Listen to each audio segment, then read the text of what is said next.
Well, I'm actually out just filming a couple of review videos. You know, during the day, or if you've only got time for a day trip, it's a great time to practice your skills out in the field. Well, there's plenty of light. You can really have a good look around and find some new potential camping spots. It's an absolute beautiful day.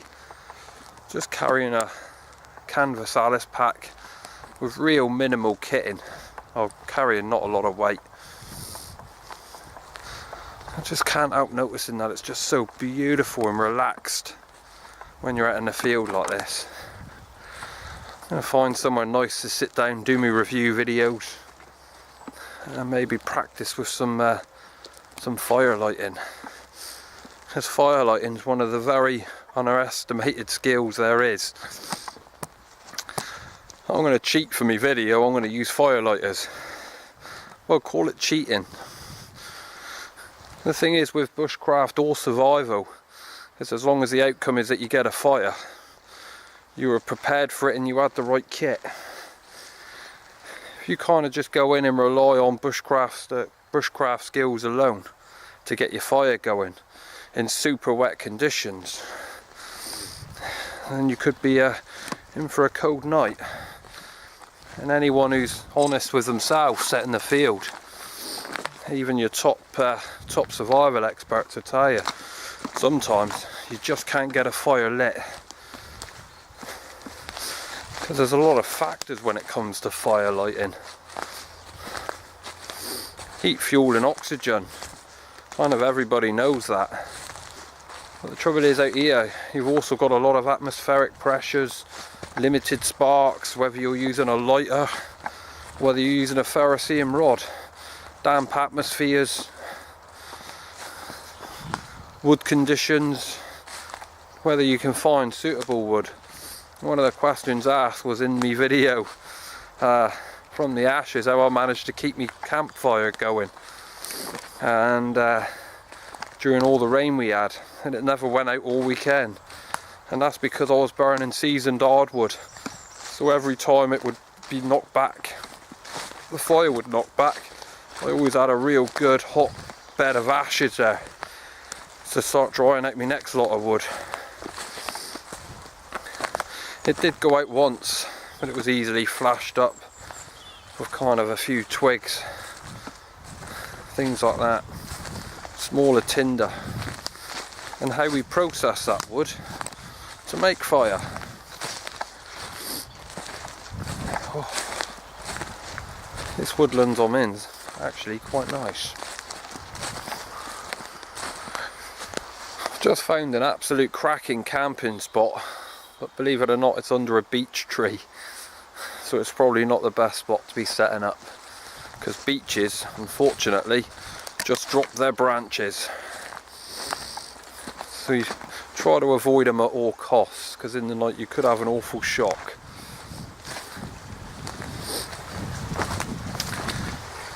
When it comes to setting up camp areas and finding camp spots, definitely be looking for smaller trees. Because when they do come down, they do come down with a great big bang, and they'll probably scare you to death in the night, especially if you're in a tent. I should know, I've had that happen to me more than once. Whoa.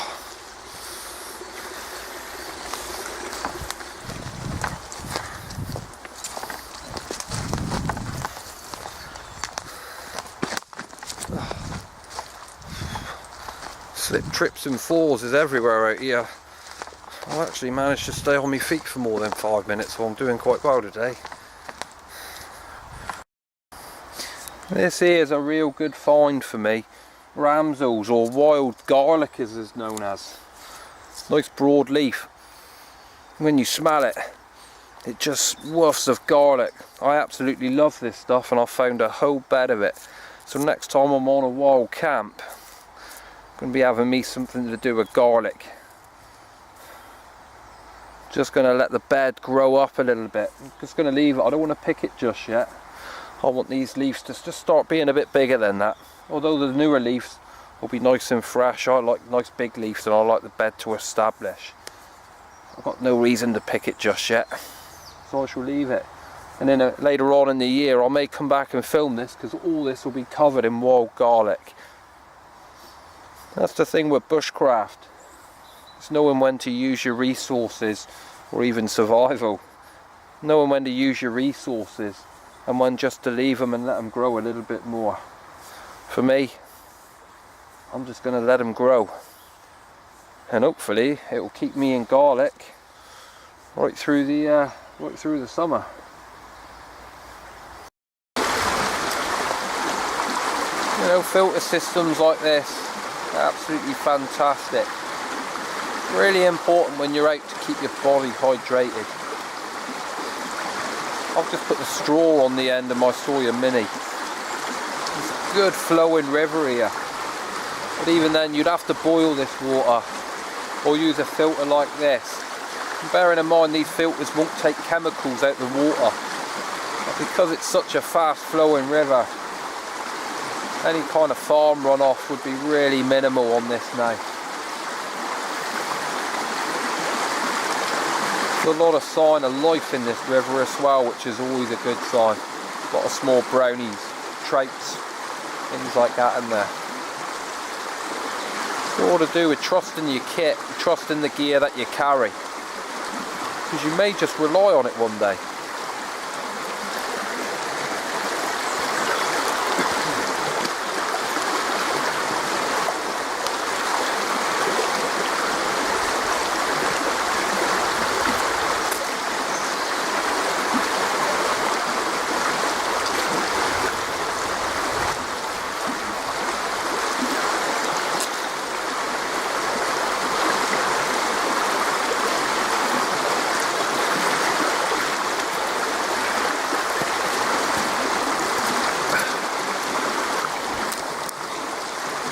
Yeah, it tastes like water. Bloody awful stuff. But it's pretty good. It's quite fresh and refreshing. But anyway, this could be my last video. So if you don't see me on the next one, you know it all went wrong. You want to make sure you try and filter the water though, because you can lose all your air if you don't. I've still got to set up for this video. Let's go. Well guys, my review videos have done. I've just had a nice hot chocolate and I'm just sat here enjoying nature. I've got a river just down from me, it sounds wonderful. I've got some birds singing at the back of me. I've got birds singing at the front of me. And I'm trying to intake all these sounds.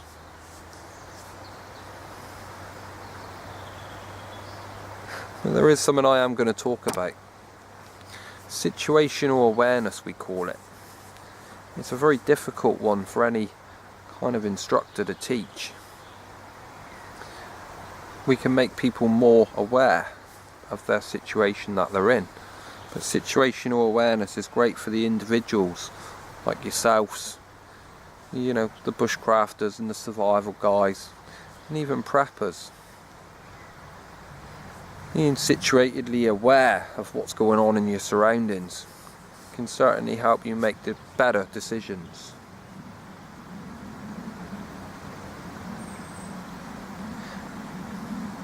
So what is it? And why do we use it? Whenever we go camping or out into the field, or we get put into a survival situation, very often there's a few things that happen to us. One is we're really prepared for it, we're quite well trained for it. So we go on a wild camp and it's quite an enjoyable time. Some people do have bad experiences on wild camps, and they'll often admit it's from their own fault. They're really badly prepared, or their gear failed. It'll be one of them two normal things, or unexpectedly the weather's coming bad. A survival situation is often something that's happened to us and we really didn't want it to. that wild camp could go horribly wrong. If you're in the middle of nowhere, basically you could end up in a survival situation where you are trying to survive for your life. It's quite difficult now because, especially in the UK, to find yourself in a survival situation. It's gone horribly wrong if it has. Even places like on Dartmoor, there's that many users and walkers now. You'll often end up finding someone or finding a trail. There's a lot more planes in the skies now, anywhere around the world, so signalling for help is a lot better. And I don't want to talk about the US and Alaska, Canada, because them kind of areas, it's masses of sheer nothing, if you like. So I'm not going to speak to them or speak for them. And I'm sure over in places like that you'd find yourself certainly in quite easily a survival situation. And once again, it all comes down to planning, prepping, and being prepared, or even being situational aware. There comes a point where you're out camping, you've got your tent, you've got all your gear, yeah, there's a storm moving in. Now, already knowing that the storm's moving in, and you've kind of checked this on your phone app or whatever, you're becoming more situation aware to what's happening at that specific time. I'm not looking at a direct task of just staying at camp and setting my tent up. I know that there's a storm coming, so now I can plan for it. I can put stuff in waterproof bags, I can tie things down, I can stock the fire right up so it ain't going to go out. I could quite easily think, actually, you know, whatever, it's 70-mile-an-hour winds, heavy rains, I could pack my gear up and I could just go home. And that's great. Situational awareness. Taking all the information that's coming at me and I've acted upon it. Situational awareness on a fire. Very often, and I see it all the time, and I'm one for it, and I think most bushcrafters are. You go to make a fire out in the field and you're so kind of trapped on that fire.